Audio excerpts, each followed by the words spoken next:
Hello and welcome. My name is Leah Kopke. I'm a 3D motion design freelancer, and this is my 3D modeling podcast.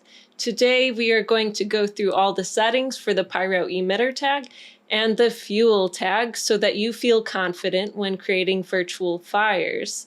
This will tie into a project we are currently doing right now, which is 3D modeling a library. We created a wood-burning stove, but before we create a fire for that wood-burning stove, we need to understand the details of how this simulation system works.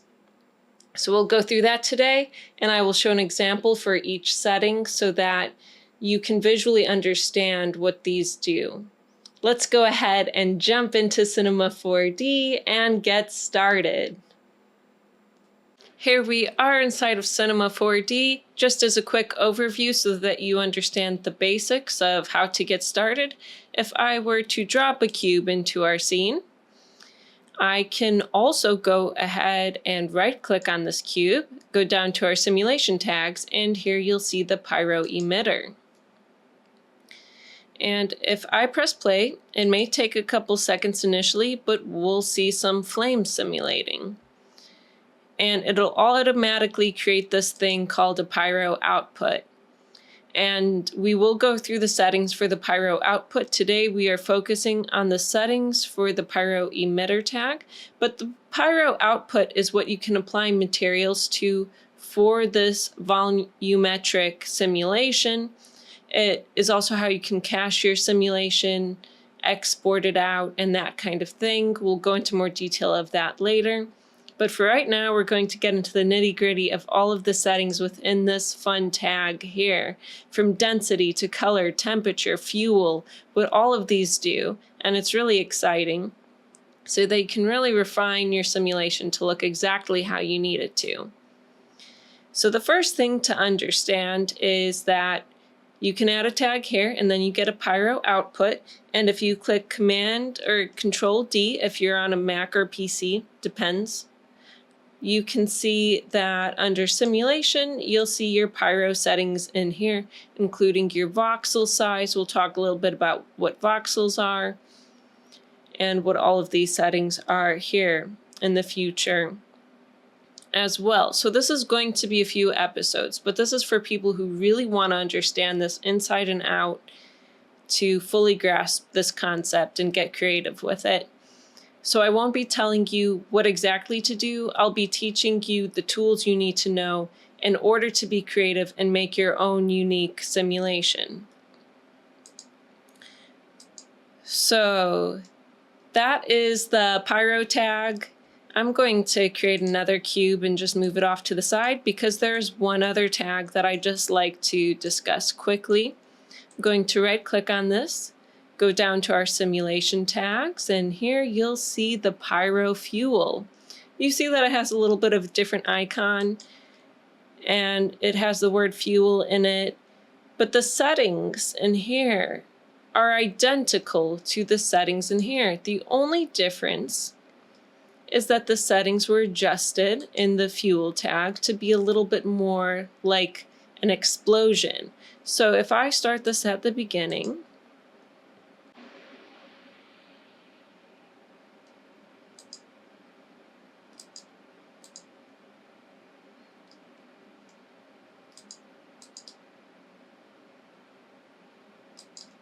so in here, I just enabled the density, color, temperature, all of that so that we can see the difference between these.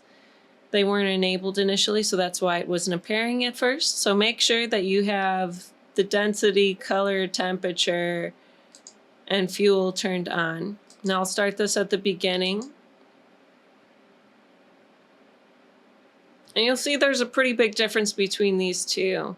The first one is like a nice, consistent fire, and the second one with the fuel, Pyro fuel tag, is a big explosion. So that's the main difference between the tags, just how their settings are being used. You can see that this has continuous fluid as the fuel type. We'll talk about what that means. And in the emitter tag, it's not even using this fuel option. The fuel really makes that big explosion appearance though.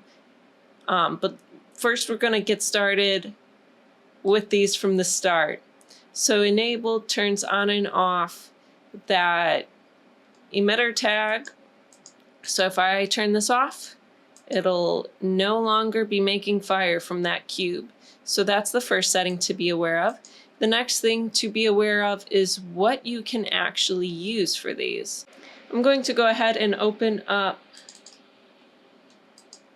this project file here because I'd like to show you that you can emit from a volume like this cube here. This is a volume. You can emit from a spline like these circles here. You can even emit from points. So each one of these points is an emitter. So that's the initial thing that I'd like to show you.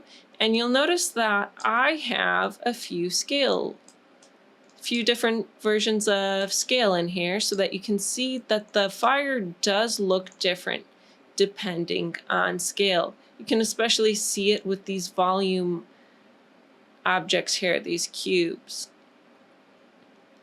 So scale does matter. When you're creating a fire inside of Cinema 4D, it's really important to make sure that the scale makes sense for what you're creating a fire for. A fire on a large car would be very different than a fire in a fireplace. So you need to know what you're doing in terms of scale and make sure that the scale is accurate in your scene for while you're working with Pyro. A fire on a candle is going to be very different than a campfire. So letting it know the scale is very important.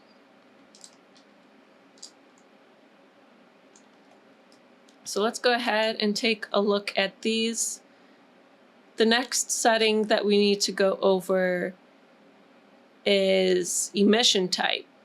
So we were talking about how you can use different types of objects as emitters. And you tell Cinema 4D what this object is, what kind of emitter it is right here where it says emission type. So for the cubes, you can see that these are set to be a volume. These are a volume emitter.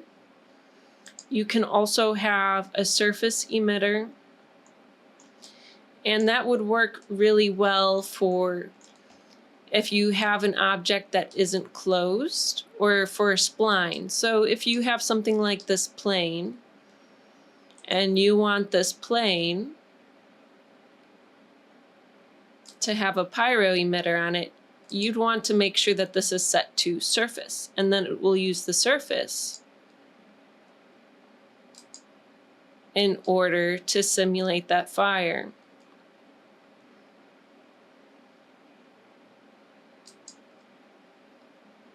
Surface is also what you should use for splines.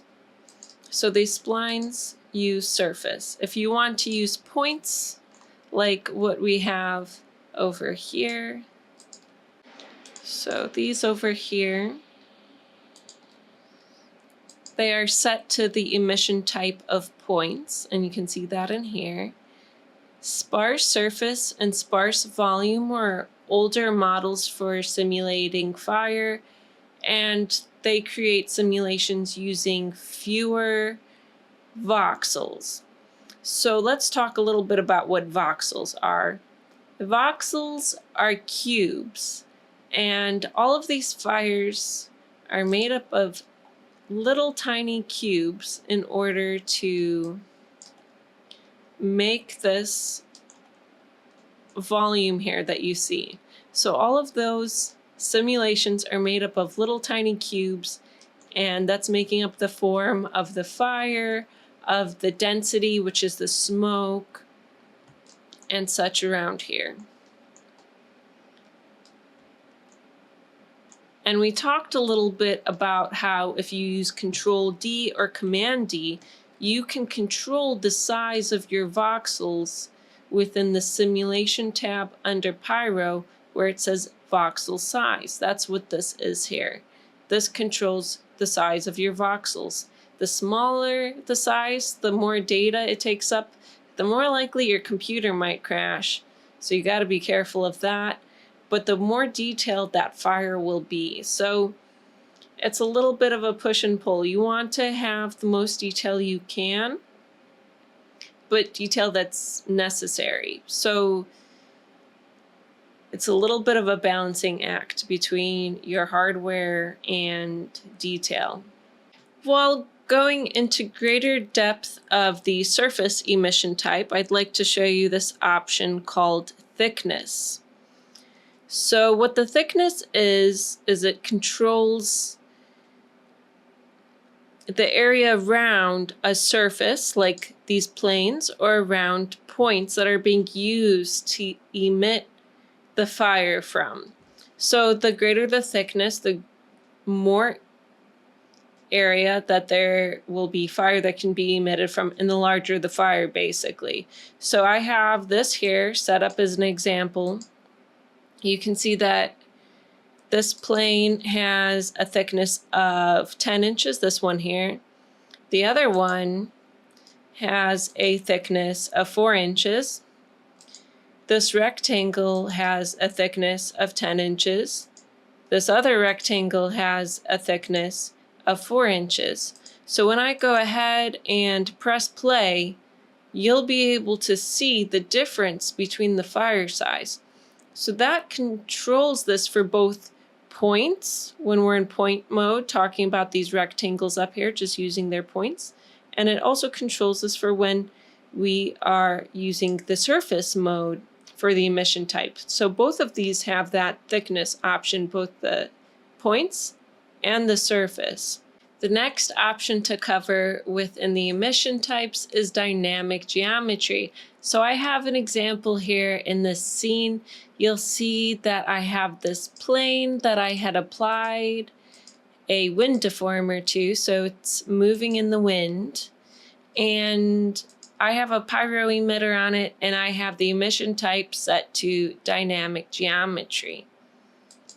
So this emitter works best for when you have something that's being deformed or something that's moving within your scene that you want to be on fire. So it works well for this situation here, and I'm using this as an example.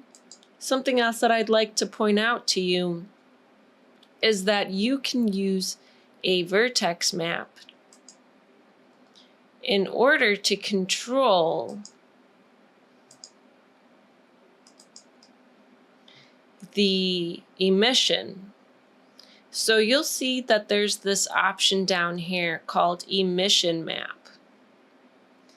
And I'll show you how I had done this, but I have this vertex map that's controlled by this linear field. Now this might be new to some of you.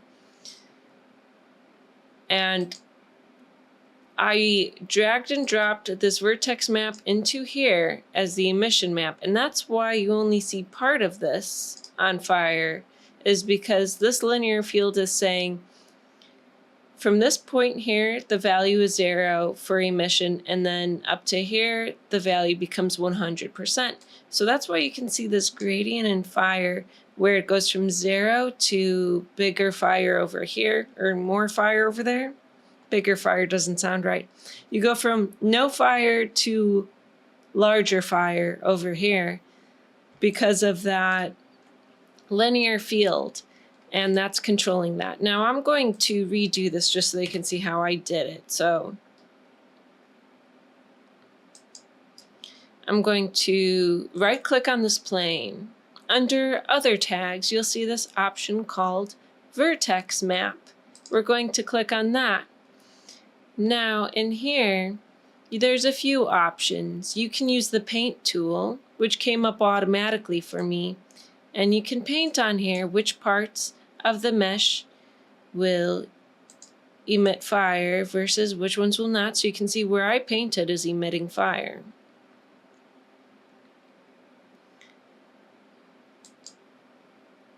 However, you can also, instead of painting on here with the paint tool, you could also use a field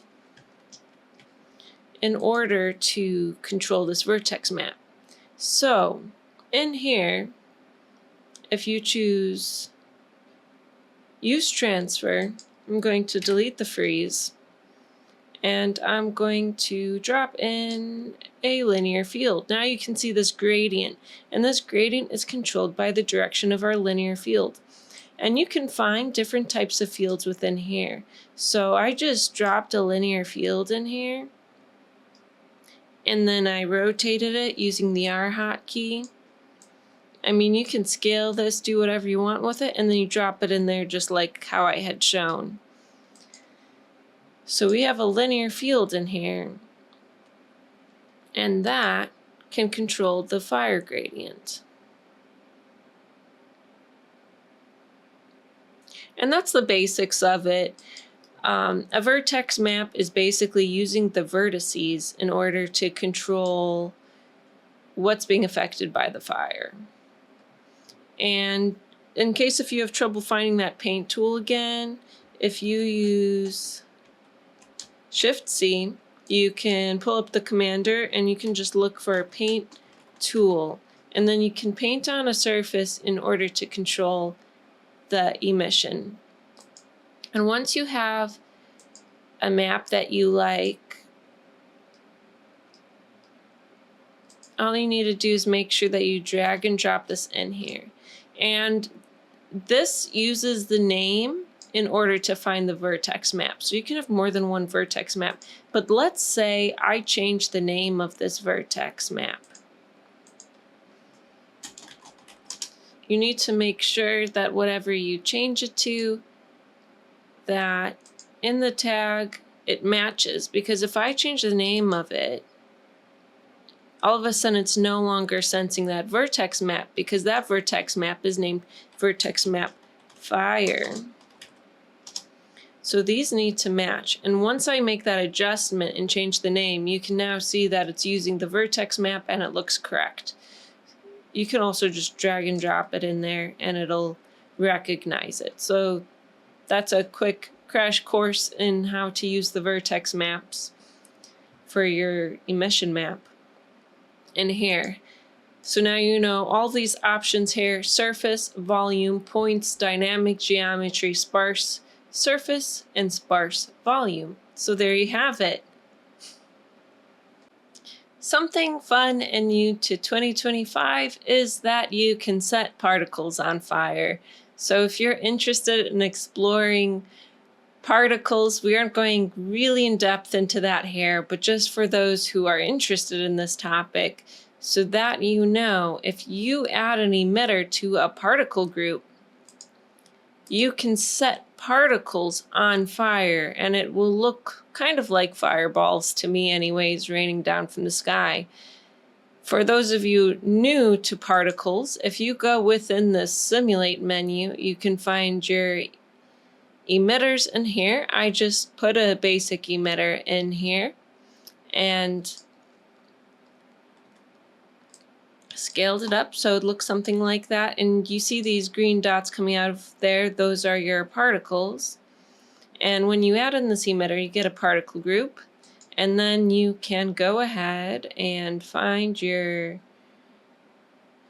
simulation tags. And within your simulation tags, you need your Pyro emitter. And then you can see it is emitting fireballs, basically.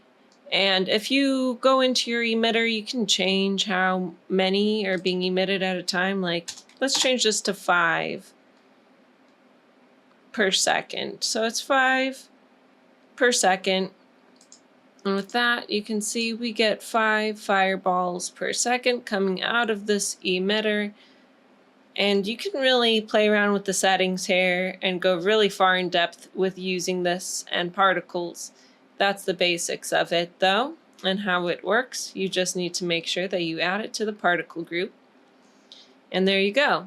The next topic to cover is object fidelity. We have 3 toruses here. Torus 1 has an object fidelity of 0%. Torus number 2 has an object fidelity of 50%.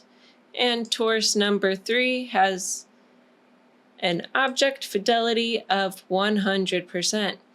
So let's show how this works, because I think it's a little bit easier to grasp what this concept is when you can see it. So I'm going to go ahead and press play. And we have some toruses, and they're each a little bit different.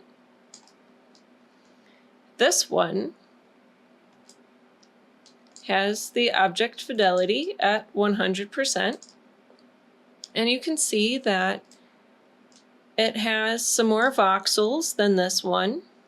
It's a little bit more detailed in some respects. The simulation looks pretty different. And it maintains that shape of the torus pretty well. I hid the torus from the screen just so that we could focus on the shape of the fire. So the torus is hidden, but it is still emitting. We just can't see it in the viewport. And the secondary torus has object fidelity set at 50%. So we are saving some voxels. The object fidelity saves some voxels by reducing this from 100%. However, if you reduce this way too low, like this other torus over here, it no longer holds that form very well of the torus. So the object fidelity controls how close it is to the original form when it creates that fire. How close is that fire accurate to the shape of the object? So that's important to know in case if you want the fire to be an exact shape or form, you'd need that object fidelity to be pretty high. However, it's there because it can save you some memory and reduce the number of voxels you have, which we talked about are used in the scene to calculate and visualize the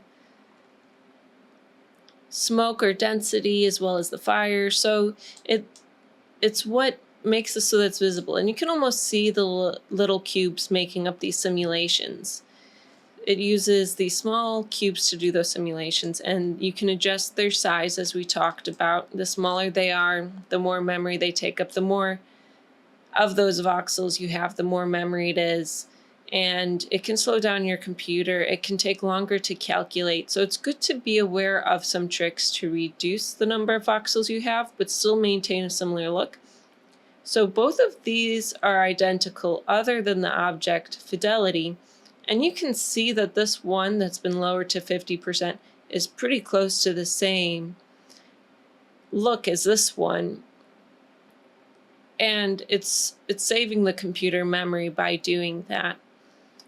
It looks a little bit different, but it's close enough. So you can imagine how adjusting the object fidelity, you can make decisions between how accurate you want that shape to be and how many voxels you'd like to save, how much memory you want to use.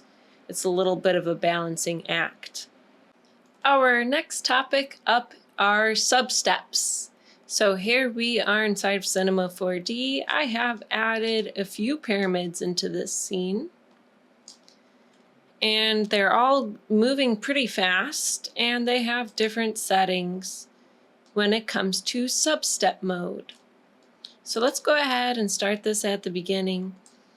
And these have identical movements with slightly different settings according to substep mode so that I can show what this does.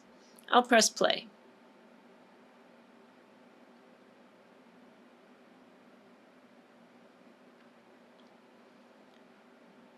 So they start off slower at the beginning and then they speed up.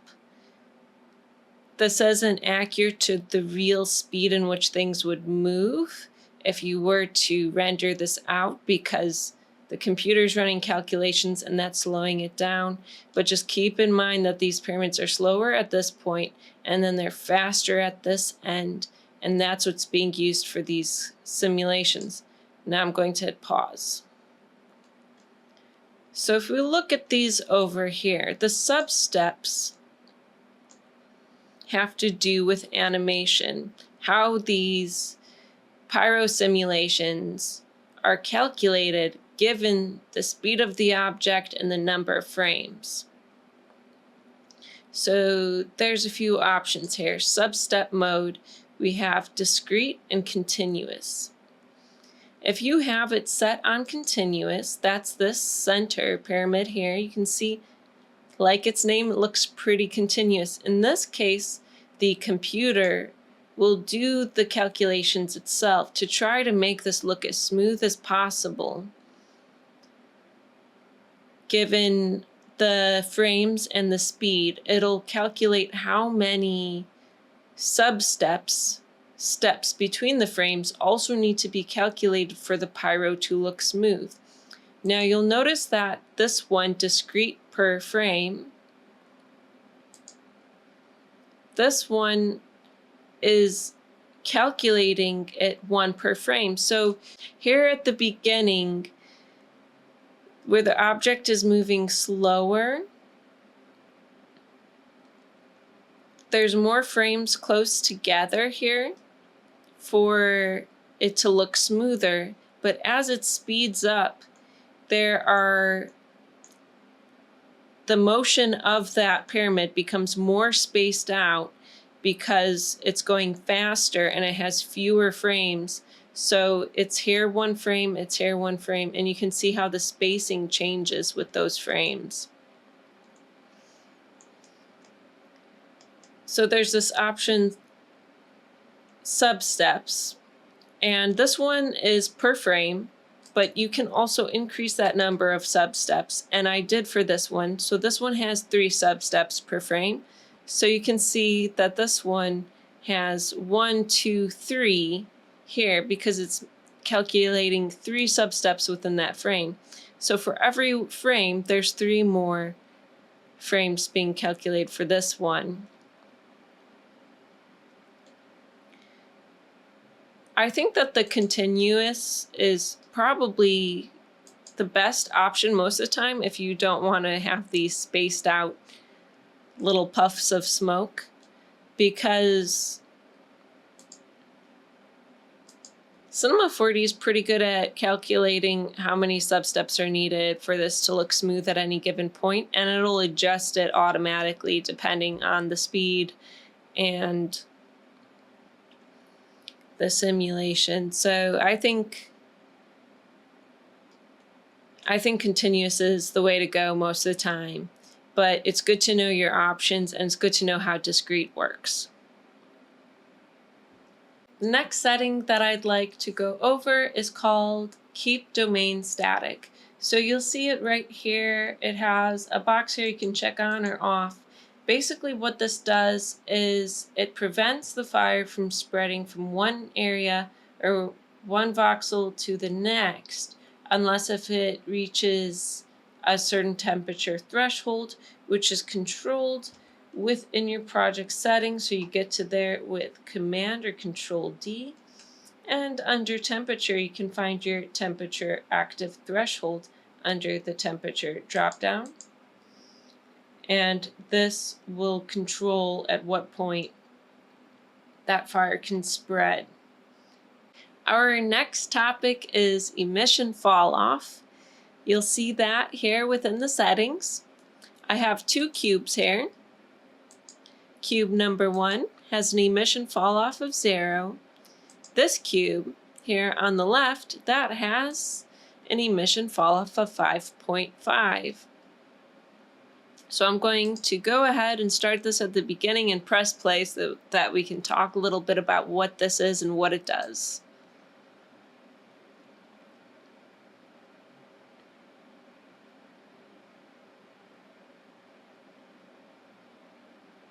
So you can see that they look quite a bit different. The fire looks a little bit bigger for this one. It's a little bit smaller for this one.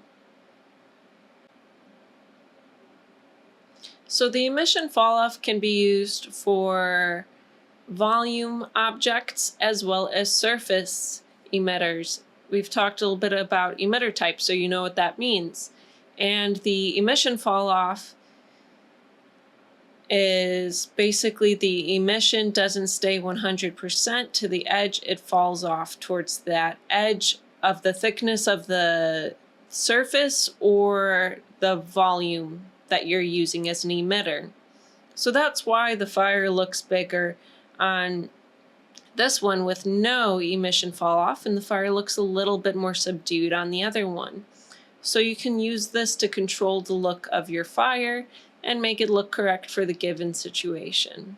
Now we're going to take a moment to talk a little bit more about color vertex maps as well as vertex maps and how they can be used with your simulation to control it. So we spoke briefly about how you can use a vertex map in order to control where the fire is and adding that to the emission map. You can also control where the fire emits from by using something else called the Vertex color map. And you can see it's right next to the vertex map. When you right click on it, you can find it in there. And once I add this, it automatically pulls open the paint tool similar to before.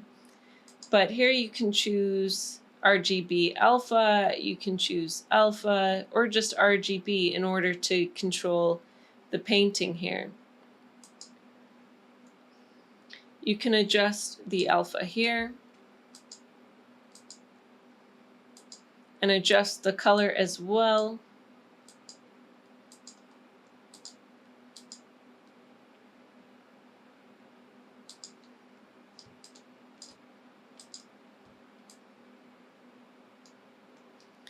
Now, this isn't really having any control over our fire yet because we have not added this in here. So we need to name this vertex color tag. So I'll name this vertex color example. And I'll go back into here within our tag and I'll drag and drop this in the emission map. Now you'll see that in this instance, while it's in the emission map, it is actually using the alpha values to control where that fire is. Now I can also drag and drop this map into something like the density.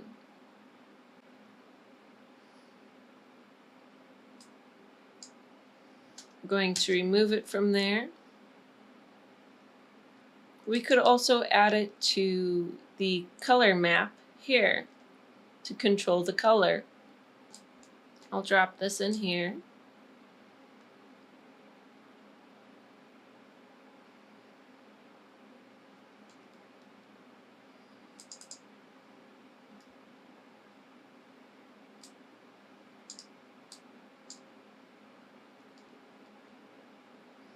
And you need to pause it in order to be able to paint on here.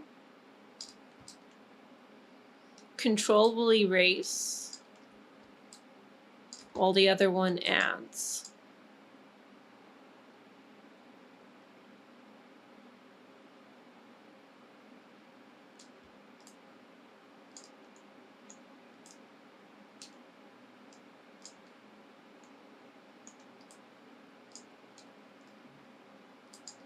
I'm going to remove it from the emission for right now, because now you can see the colors a little bit more clearly from that color map. So now we're no longer using those alpha values in order to control where the fire is coming up within the emission map. We're just using the color data to control the color of the fire itself. And you can see we have green, we have that pink color, we have that blue color. And all of those are in there. And you can mix these together. So if I wanted to add in a vertex map, I could still use that vertex map to control the emission map. So you can mix and match these different types of maps together to control the look of the fire. So that's really interesting to know you can do and to be able to see that. I'm going to turn off the color.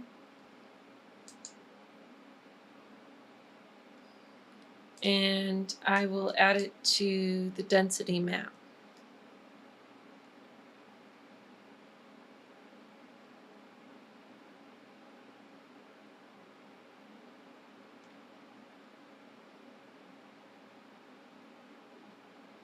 And now you can see that those alpha values are also controlling the density and how much density there is. In the case where you are using the vertex color tag in order to control the density, it's multiplying the alpha values and the brightness of the colors to come up with the density. And again, the density is the smoke. So it's the smoke part of the simulation. While we're on the topic of color, you can see that within the emitter tag, we have a whole category called color. So in here, you can control the color using a color map, similar to before. And you can also adjust the color here of the fire.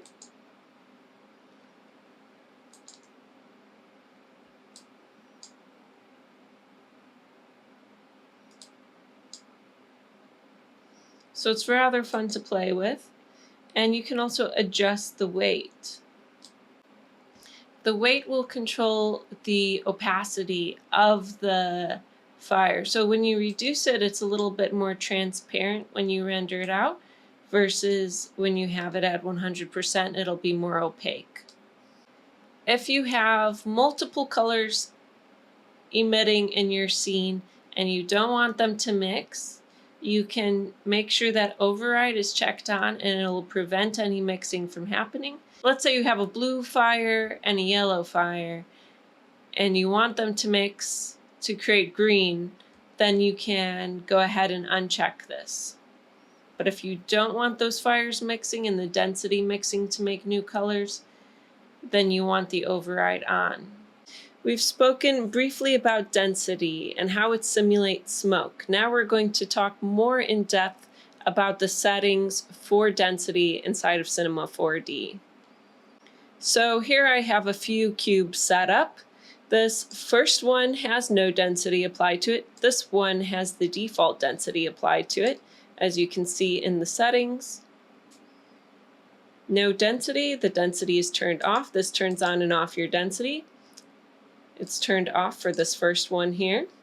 The second one has the default settings for density that just come with it when you add a tag automatically, the emitter, the Pyro emitter tag. So we'll take a look at these two and you'll be able to see what the density actually adds here, from no density to the default settings. So you can see that there's much more smoke on this example here, and this one, it just looks like a fire without smoke. And that's the difference between these two. Now for this next example over here, this one has a density set of 10, and this one has a density set of 40. And you might be able to see this a little bit more if I move these apart a bit and we restart the simulation, what the difference is, because they're starting to blend a little bit. So the density set is what your emitter starts off with in terms of its density. So you can see that's quite a big difference, this one having 10 and this one having 40. So that's the visual difference between those two. The next option is Density Add. Now this is what is added per second. So I'll take a look at these two spheres next. So this sphere here and this sphere, they both have density set of 2. So that is the same. What I changed in these two is that the density add is different. So this one has a density add of 0. This one here, density add of 0. And then the other one right here, this has a density add of 50. I'm going to actually just move these over a bit.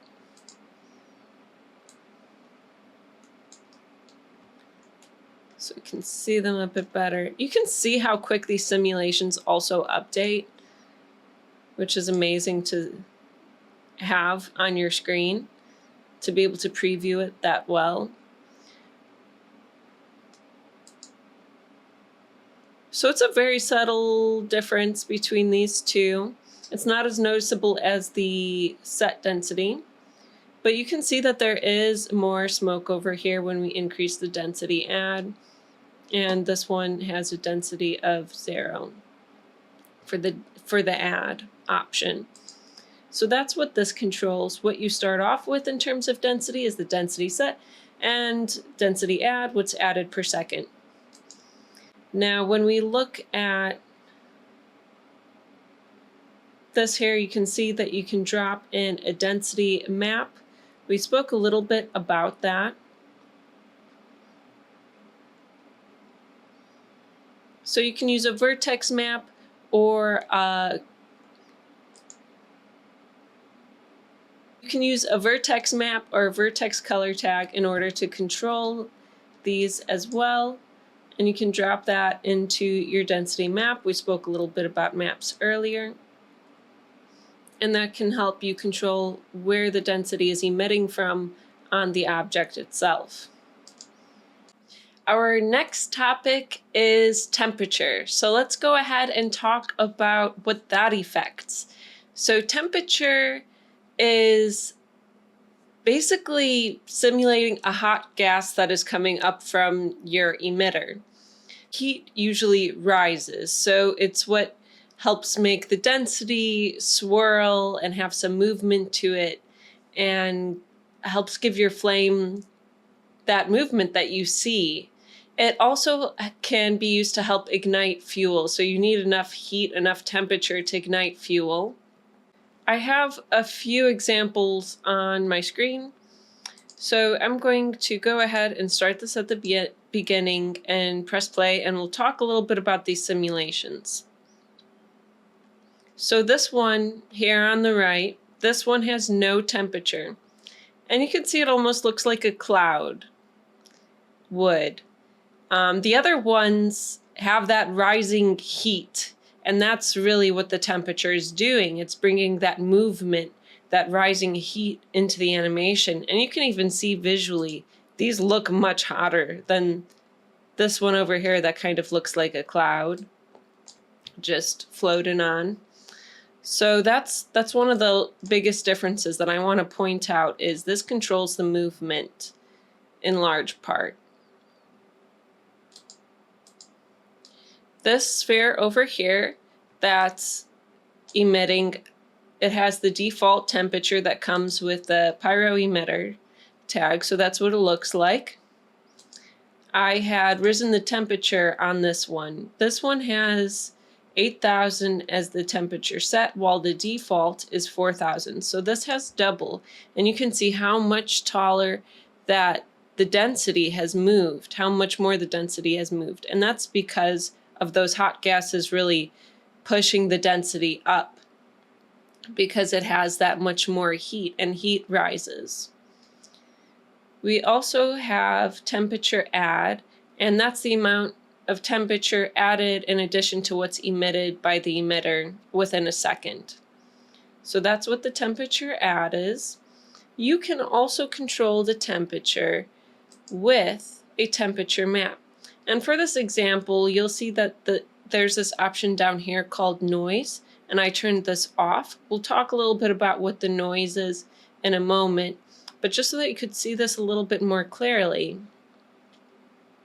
this one has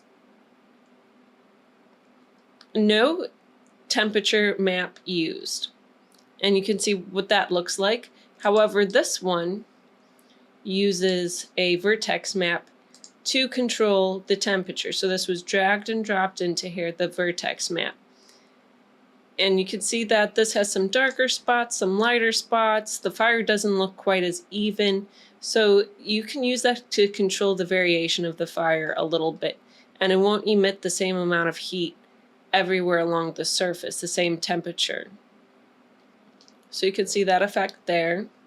If I go ahead and just start this at the beginning and show you this vertex map, this is what it looks like. So you can get an idea of what is causing that to look the way it is. And you can see how that results in a little bit of a different look to your fire. Those are your temperature settings. Our next topic up is fuel. It's a lot like adding gasoline to a fire is what you can think of as the fuel setting. It's what makes those big explosions. It's what's used for the Pyro fuel tag that we talked about at the beginning of this episode.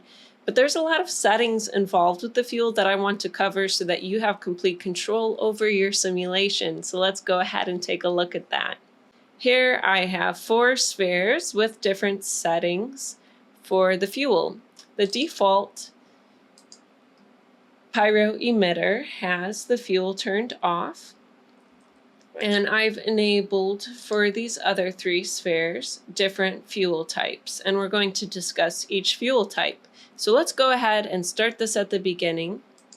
Here's the default, our default sphere there, so you can have a reference as to fuel and no fuel, and I'll go ahead and press play.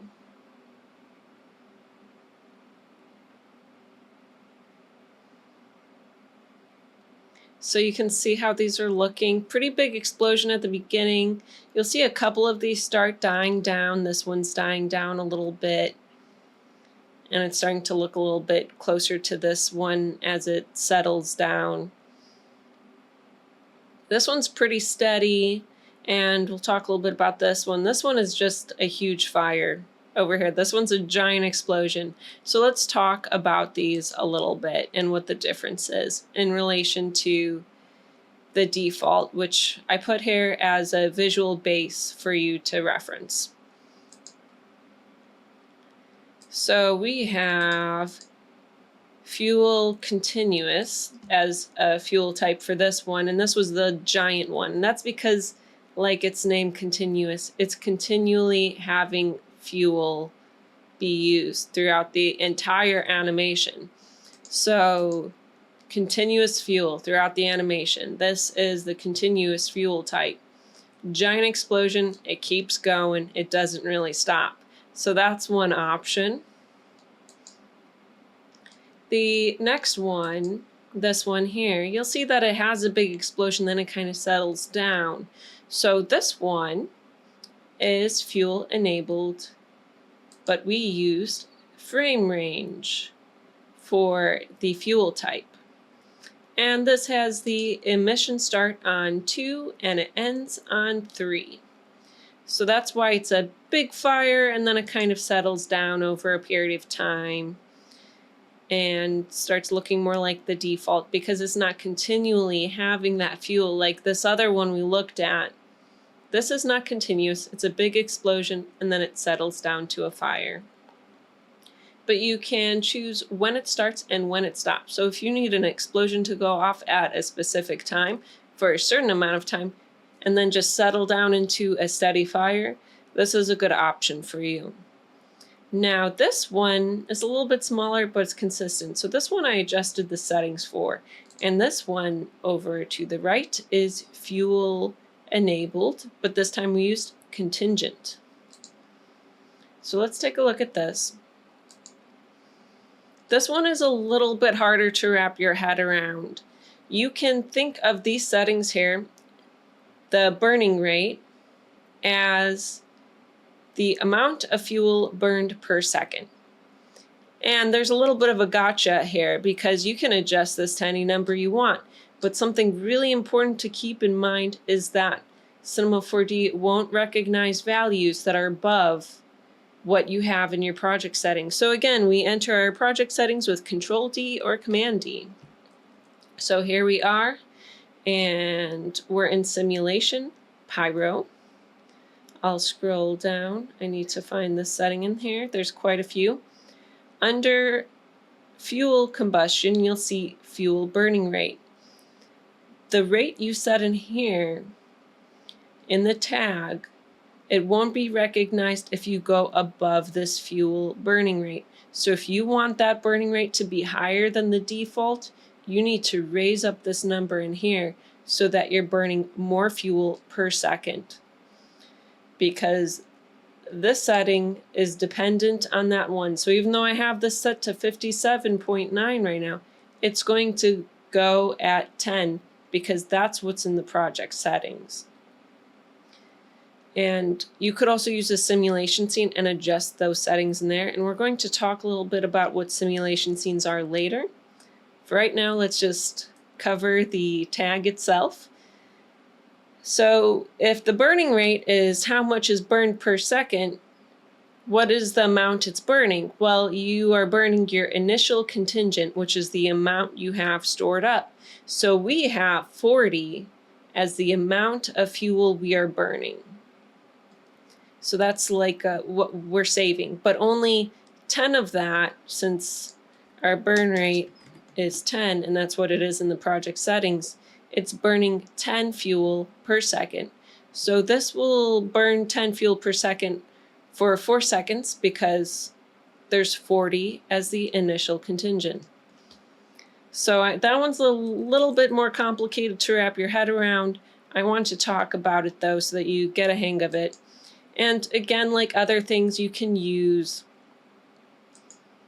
a Vertex color tag for the fuel. It'll recognize the alpha for where fuel will be used and where it won't be used.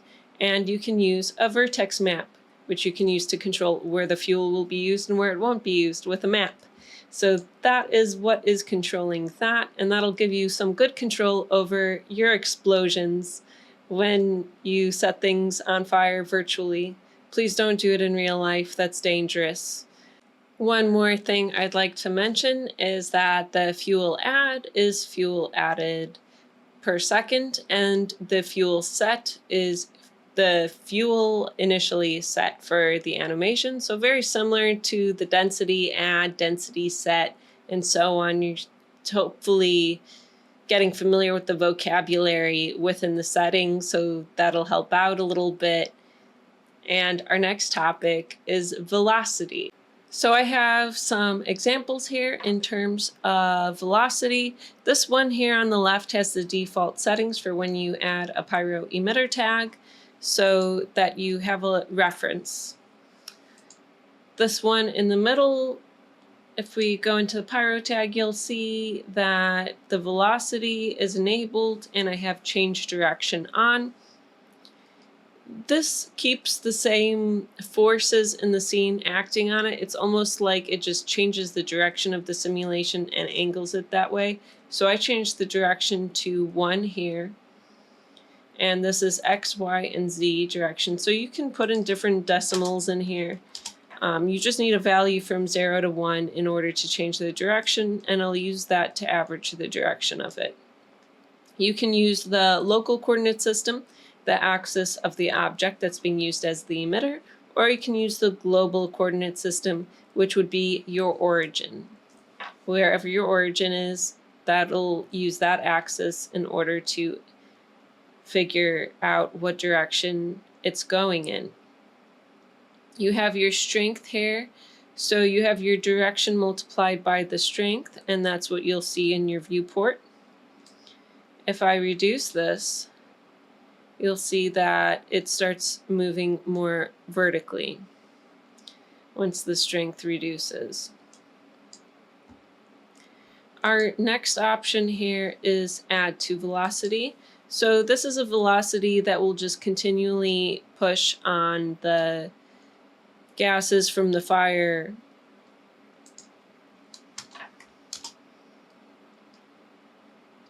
and that will be multiplied by the strength once again. You can add additional forces into your scene from the Simulate menu under Forces. You could add in some wind.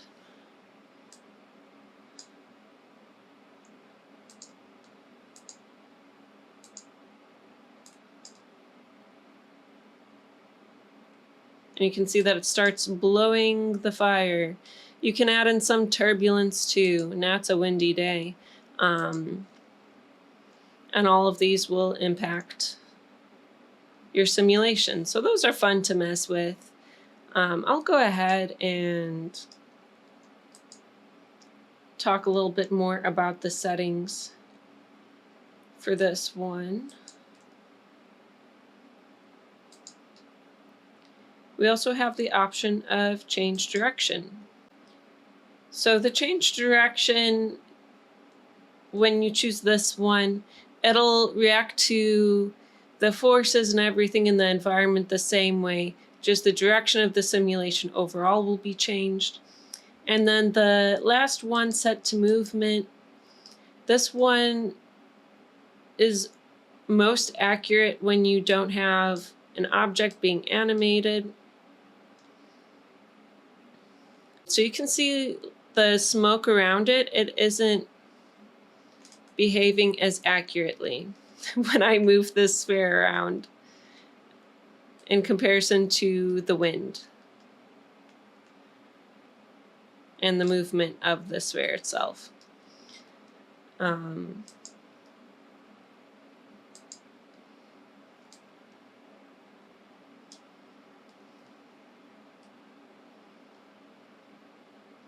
So you can try these out and see what they look like on your screen and play around with them. Overall, it's just a way to manage the direction of the simulation. And those are those settings. Our next option is Divergence Control. And this one's a fun one. I'm going to delete the turbulence and the wind from here. And I'm just going to keep this default sphere.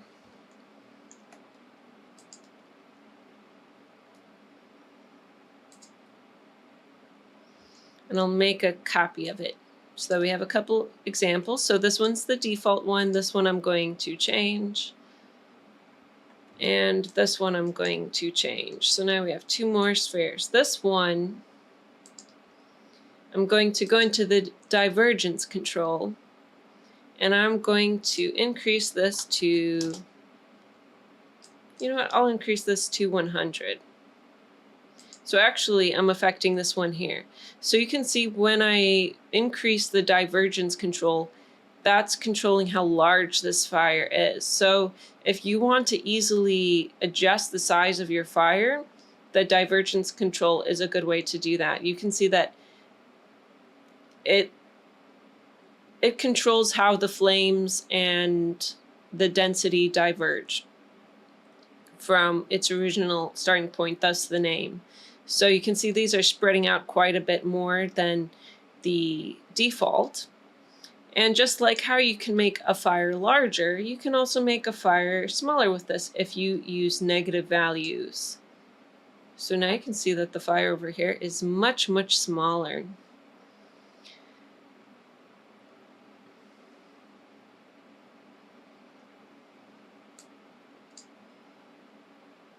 Maybe I'll try -64.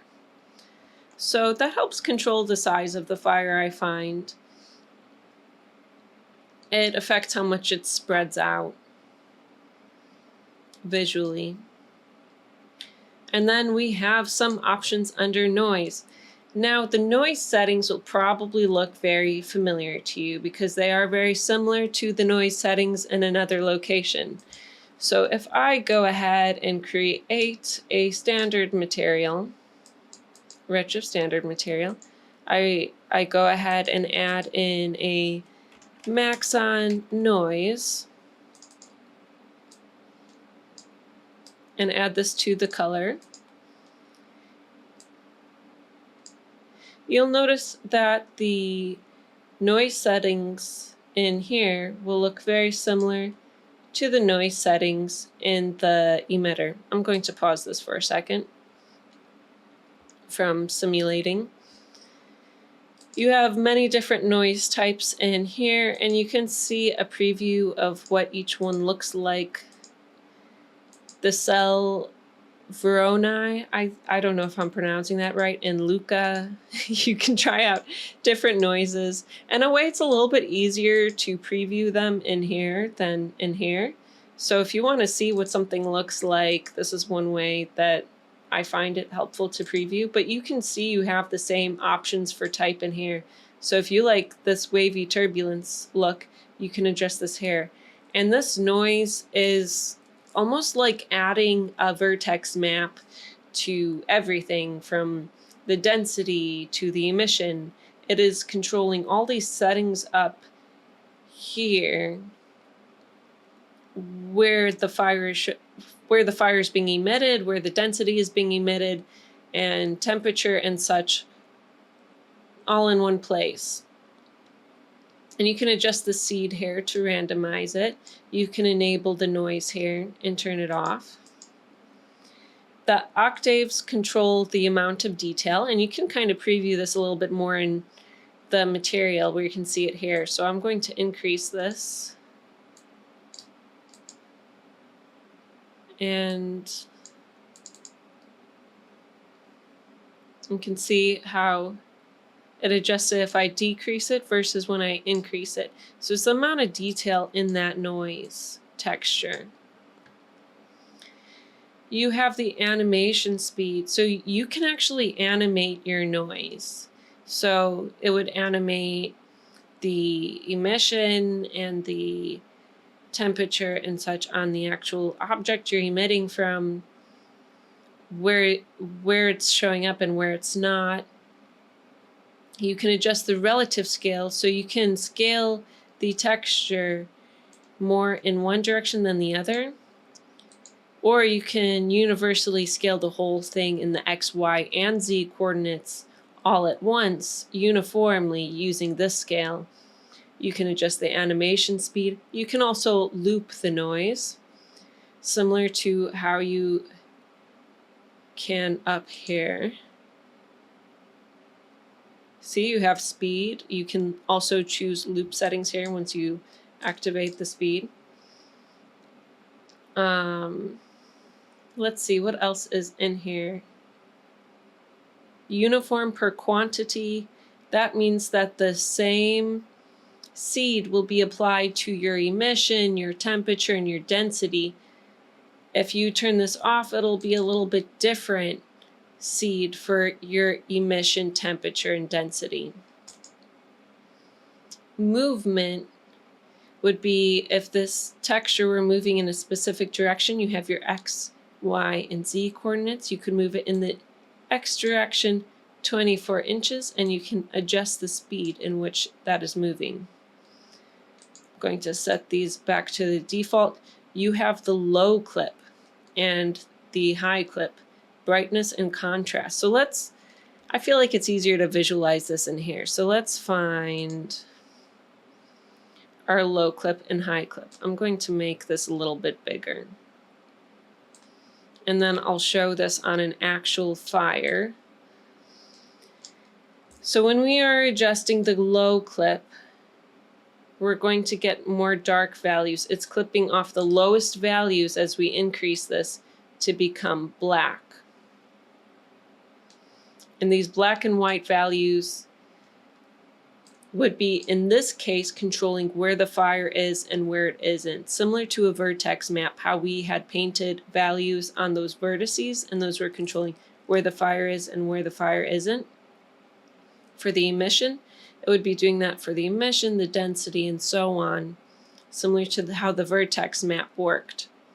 The high clip will add more white to it, and it will clip off the highest points to be more white. You can also adjust the brightness. If you just want this overall to be a little bit lighter, you can increase this here and it's a little bit lighter, or you can make it a little bit darker. So that's your brightness. And you can also increase the contrast. So you can see that that's what it looks like when you increase the contrast of that noise. So all those settings are really being applied to the fire. And we talked a little bit about how when I turned this off, the fire just looked very even and very smooth. I'm actually going to go ahead and set the divergence control back to the default for this one. Start at the beginning.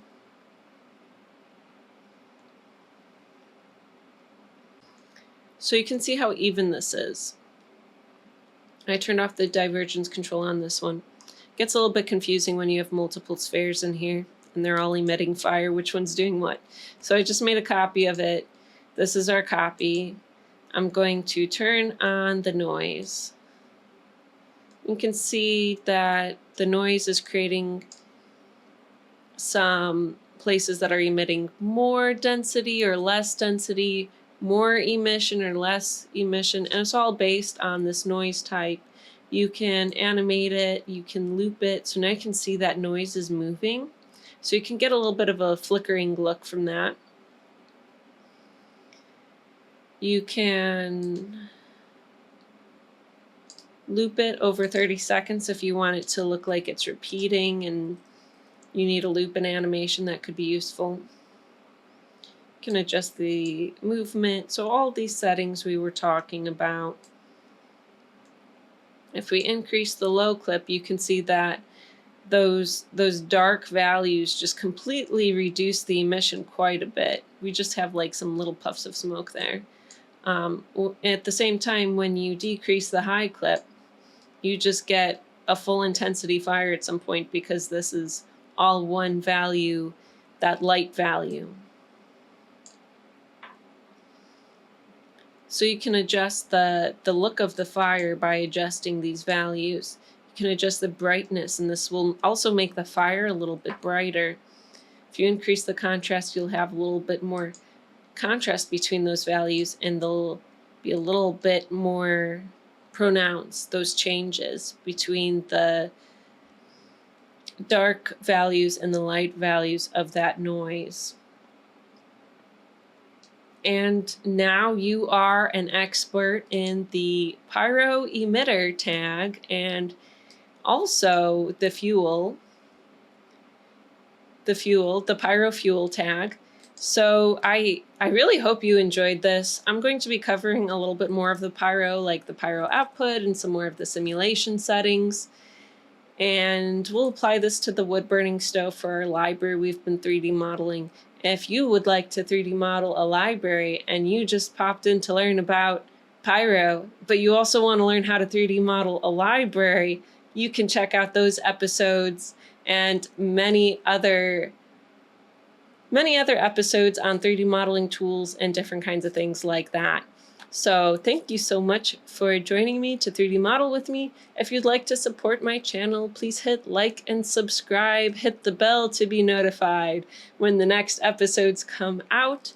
Thank you so much for just spending some time with me 3D modeling. I really appreciate it. If you have any questions, please leave them in the comments, or if you just have any thoughts in general, thank you again, and I'll see you here next time on Ambient 3D Animations.